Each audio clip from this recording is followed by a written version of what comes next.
How to be successful, tip number 13. So in this tip number 13, what I'm going to share with you is this.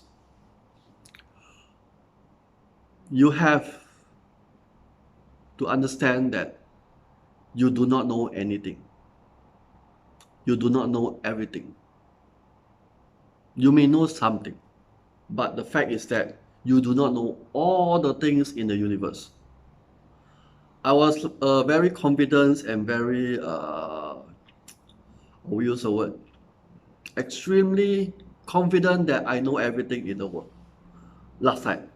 But after not being successful for a while, I failed, and apparently because of being failure, I actually was down for a while. You know, when I say down, it means that in terms of financially, physically, and mentally, I was down.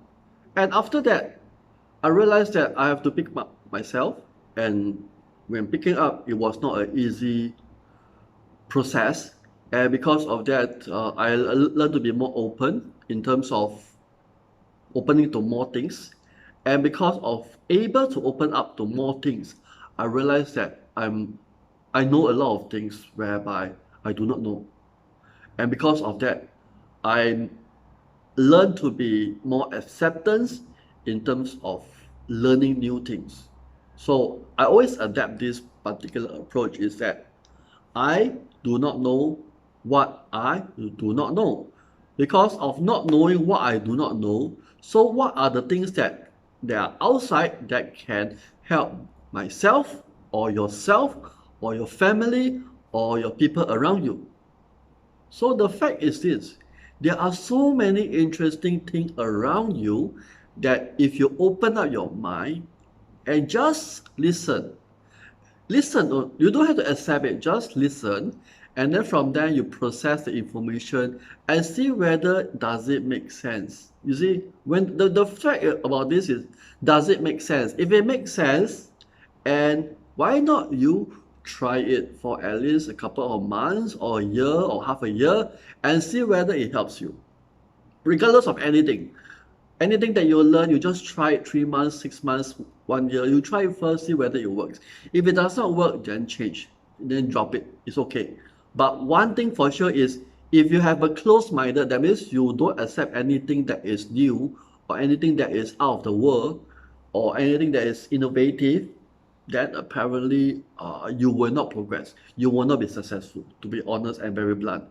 Because of that, I used to be a very so-called a person that always network with people, that I mix with people, I talk to people, face to face very frequently. But because of this COVID, then everybody have to stay at home, and because of that, the Zoom come in, whereby initially I was totally rejecting it. I do not like Zoom because I don't find it very personal. I don't feel that there's a bond between 2% or even 3%, depending on how many groups there are. And because of that, I felt that it's totally not sincere.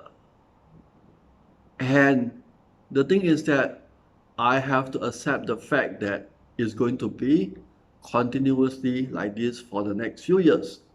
So I do not know what do not know. So I learn how to use Zoom. I learned how to use their function. And even today itself, I'm actually giving training under Zoom, which is about 2 years ago, I was totally rejecting Zoom. So which means that I am adapting. I need to adapt to the environment to become better. You see, and because I have an open mind, and I believe that I do not know what I do not know. So I always change. I always make sure that I accept the certain information first, and from there I change. I change for the sake of being better. It's not for the sake of changing for the sake of changing, but changing for the sake of being better. Then from there, we can be better and to be successful. So I will urge you and encourage you to have a more open mind. And always remember that we do not know what we do not know. Because of that, there are many things around the world that is very, very interesting and very, very innovative. Just have an open mind and just take the information as it is and process it as we go along. And I wish you very much in the good luck and wish you good health in every single day. Thank you very much.